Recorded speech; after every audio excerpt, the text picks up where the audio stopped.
You know that sinking feeling when you go out to start your car, you turn the key and absolutely nothing happens. You probably need a jump start. There may be other issues, but jumping a vehicle is the first try to get you back started and on the road. So I'm going to at least show you the proper way to jump start a vehicle. In this scenario, we've got a dead battery over here, and we've got a good vehicle over here.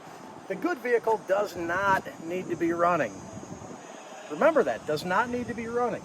So, on the dead vehicle, determine which is positive, and positive is always red. Take the red clamp, hook it on the red positive battery terminal.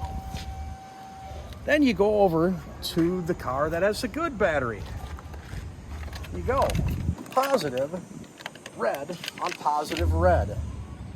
Black, which is negative, goes on the negative side. Then, on the vehicle that is getting jump started, the negative cable, black, goes to an unpainted bolt on the vehicle. And it has to be connected to the engine or to the vehicle. That's how you properly hook up a vehicle to jump start it. The reason you hook it up over here is the battery emits gas, and that gas can be explosive. So if you make a spark right there, potentially the battery can explode while you're doing this. Now, if you're not using jumper cables and have a jump pack, it's very similar to what we just talked about. Jump pack, red positive to the positive.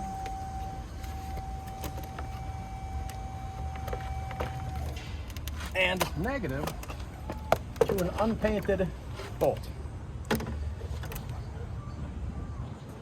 And that's how you hook it up correctly to jumpstart your vehicle and get you back on the road. All right, once all connections are made, don't start the good battery car. Go in and start the car with the bad battery. If it starts, let it run for about 5 minutes before you disconnect the cables.